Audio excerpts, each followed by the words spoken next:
L'amour de Dieu est si merveilleux, l'amour de Dieu est si merveilleux, l'amour de Dieu est si merveilleux, oh quel amour! Seule la réconciliation mutuelle, seul le pardon mutuel peut assurer une convivence pacifique et sereine entre les hommes. Parce qu'aucun homme n'est parfait, aucune société n'est parfaite, aucune famille n'est parfaite. Nous sommes des êtres humains et le constat est clair, c'est que l'homme est capable du péché. L'homme est capable de faire, même inconsciemment, même maladroitement, ce qui n'est pas juste, ce qui n'est pas bien. L'homme est capable de blesser son frère. Mais l'Évangile nous dit que nous ne devons pas nous enfermer dans le péché. Nous ne devons pas non plus enfermer l'autre dans le péché. Parce que s'il est vrai que le péché existe et que l'homme est pécheur, il est vrai encore qu'il y a une porte ouverte. Et cette porte ouverte, c'est la porte de la correction fraternelle. C'est la porte du pardon, c'est la porte de la réconciliation. Voilà pourquoi dans l'évangile de ce dimanche, Jésus dit à ses disciples, si ton frère a commis un péché contre toi, va le voir seul à seul. Si ton frère a commis un péché, cela veut dire justement que Jésus n'est pas naïf. Il sait que l'homme est pécheur. Mais il ne veut pas que nous soyons enfermés dans notre péché. Ni nous-mêmes, ni l'autre. Si ton frère a commis un péché contre toi, va le voir seul à seul. Le chrétien, le disciple du Christ, c'est donc celui qui n'est pas naïf. Il reconnaît la faiblesse humaine, il reconnaît la présence du mal dans le monde, mais sa mission, c'est de lutter, de vaincre le mal par le bien, de vaincre le péché par le pardon, de vaincre la haine par l'amour. Va donc le voir. Parle avec lui seul à seul. S'il refuse de t'écouter, appelle 2 ou 3 autres personnes.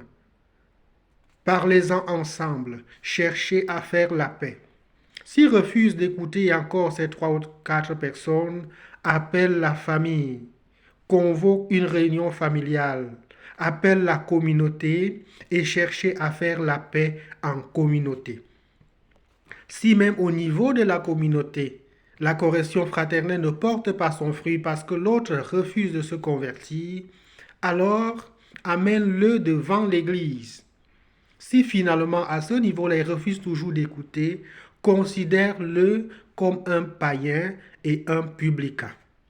Et Jésus précise, là où 2 ou 3 sont réunis en mon nom, je suis au milieu d'eux. Pour dire que lorsque nous nous engageons dans la correction fraternelle, lorsque nous nous engageons sur le chemin du pardon et la réconciliation, Dieu lui-même nous accompagne parce que cela fait partie de son plan de salut pour l'humanité.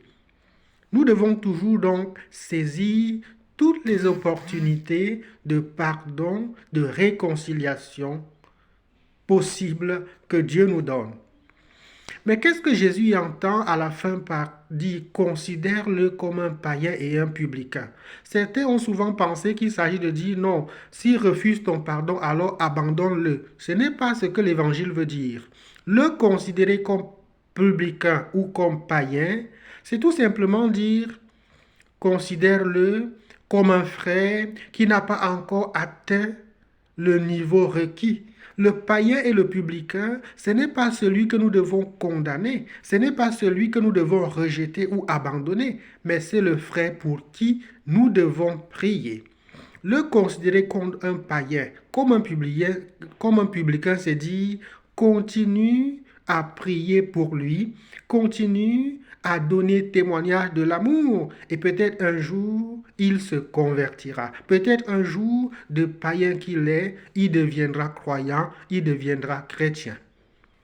Seul le pardon mutuel et la réconciliation donnent à notre vie son vrai sens, c'est-à-dire sa vraie signification et son vrai chemin en tant que marche vers le salut, vers le bonheur. Prions donc le Seigneur de nous apprendre à avoir un cœur capable du pardon, capable de la réconciliation.